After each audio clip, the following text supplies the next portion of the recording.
नमस्कार दोस्तों, स्वागत है आप सबका। आज हम करंट अफेयर्स के कुछ क्वेश्चंस डिस्कस करेंगे और उनके रिलेटेड सारे इन्फॉर्मेशन आपके साथ शेयर करेंगे।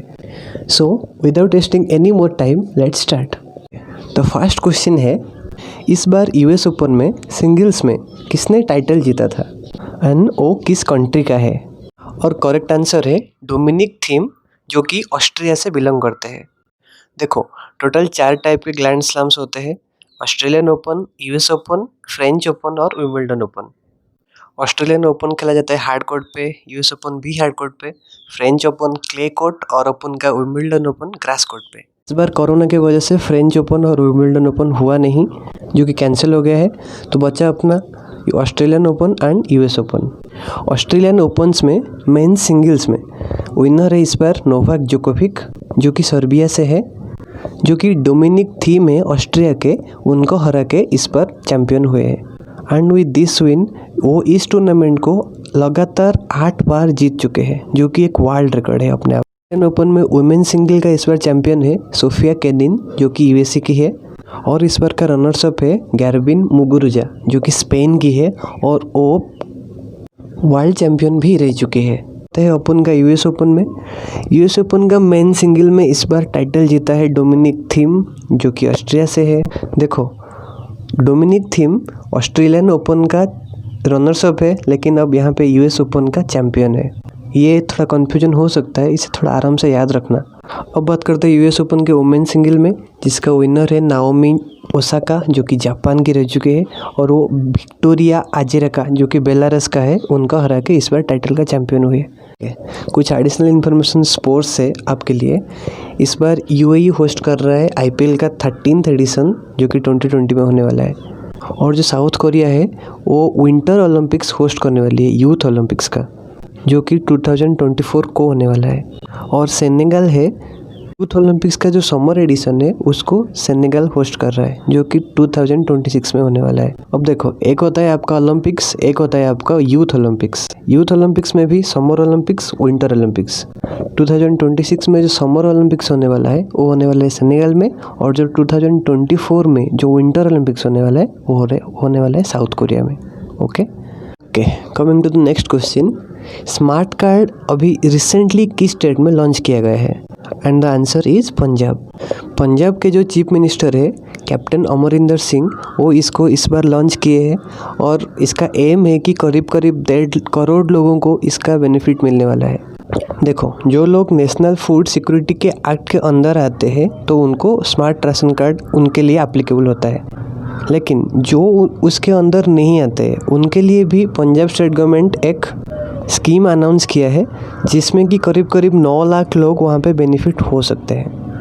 आपका ये जो नेशनल फूड सिक्योरिटी एक्ट है ये 2013 में आया था, इसे हम राइट टू फूड एक्ट भी कहते हैं। ओके, अब पंजाब स्टेट के बारे में थोड़ा डिटेल्ड इन्फॉर्मेशन। उनके फॉरेस्ट डिपार्टमेंट ने एक मोबाइल एप्लीकेशन लॉन्च किया है जिसका नाम है आई रखवाली, और पंजाब के जो फॉरेस्ट है, जो एनवायरनमेंट है, उसको प्रिजर्व करने के लिए, यानी कि संरक्षण करने के लिए ये एक्ट बनाया गया है। मिनिस्ट्री ऑफ टूरिज्म भी देखो अपने देश वेबिनार के तहत पंजाब ए हिस्टोरिक पर्सपेक्टिव नाम का एक शो रखा था।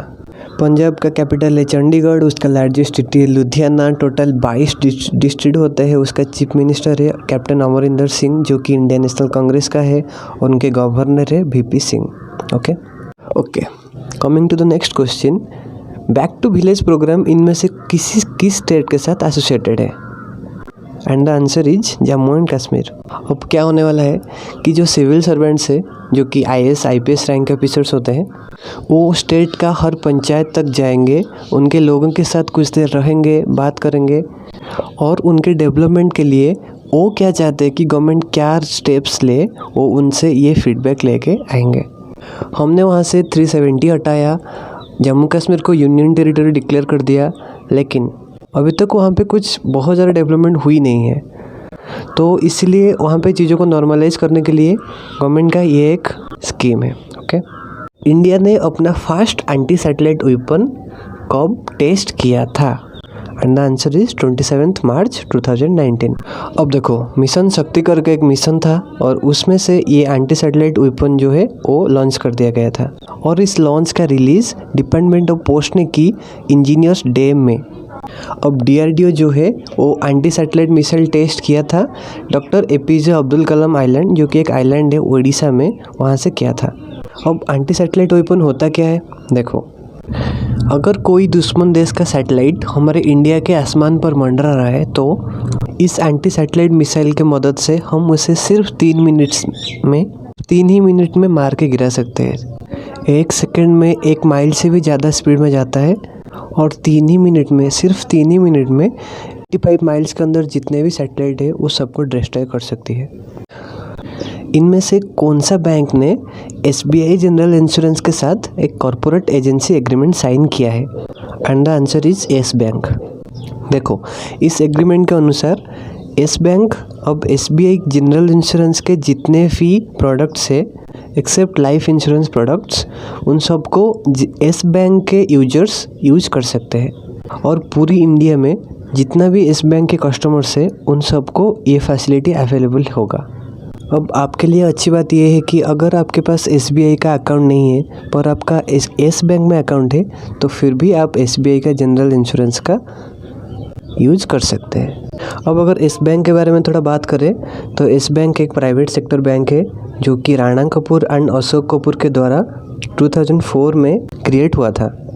इसका CEO है प्रशांत कुमार और इसका हेडक्वार्टर है मुंबई में। अब और बैंक्स के बारे में बात कर लेते हैं, जैसे कि ICICI बैंक जो कि एक मल्टीनेशनल बैंक है, इसका CEO है संदीप बैसाखी एंड इसका हेडक्वार्टर है मुंबई में। HDFC बैंक एक इंडियन बैंक है, इसका हेडक्वार्टर मुंबई में है, CEO आदित्य पुरी और 1994 में ये क्रिएट हुआ था। Next coming on to SBI 1806 में बैंक ऑफ कलकत्ता के नाम से पहले ओरिजिनेट हुआ था। 3 साल के बाद इसका नाम बदल के बैंक ऑफ बंगाल रख दिया गया और इन 1955 इस बैंक को नेशनलाइज कर दिया गया और इसका नाम स्टेट बैंक ऑफ इंडिया रखा गया। अब अगर आपको क्वेश्चन आता है कि इंडिया का फर्स्ट बैंक क्या है, तो उसका आंसर है द बैंक ऑफ हिंदुस्तान, जो कि 1770 में एस्टेब्लिश हुआ था, लेकिन 1829 से 1832 को लेकर वो डूब गया। क्वेश्चन इज कि the oldest bank still functioning, that is SBI, यानी कि जो ओल्डेस्ट बैंक है, सबसे पुराना बैंक है लेकिन अभी तक काम कर रही है, तो उसका आंसर हो जाएगा SBI। चलिए अब थोड़ी सी बात IPL पे भी कर लेते हैं। IPL में टोटल 8 टीम्स होते हैं। Defending champions Mumbai Indians, most individual runs Virat Kohli जो कि 5412 रन बना चुके हैं। IPL का फर्स्ट एडिशन 2008 में हुआ था। अभी जो एडिशन चल रहा है ये इसका 13th एडिशन है। Highest total score by any team in the IPL history is 263 for 5 is RCB, and surprisingly the lowest total score is 49 all out, which is also scored by RCB. Coming on to the next point, highest individual score by any batsman is 175 and it's Chris Gayle. अब जो पहला Indian है जो कि century बनाया है IPL में वो है Manish Pandey. Last but not the least, most wicket taken by any bowler in IPL is Lasith Malinga और उसने अभी तक 170 विकेट्स ले चुके हैं।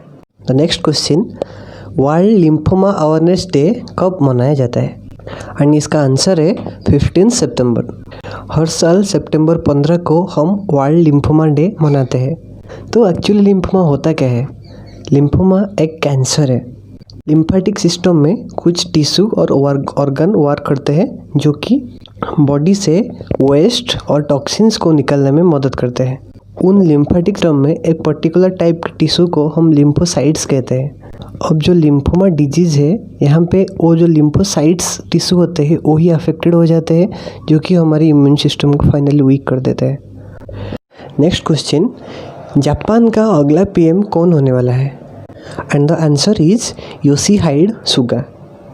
जापान के पूर्व प्रधानमंत्री शिंजो एब ने अपनी हेल्थ प्रॉब्लम की वजह से 2020 में ही रिटायरमेंट ले लिया था। अब उन्हीं की पार्टी जो कि गवर्निंग लिबरल पार्टी है, उस पार्टी से योशिहाइडे सुगा को नए प्रधानमंत्री के रूप में नियुक्त किया गया है। अब जो उनके पूर्व प्रधानमंत्री शिंजो एबे थे वो जापान के लॉन्गेस्ट सर्विंग पीएम थे।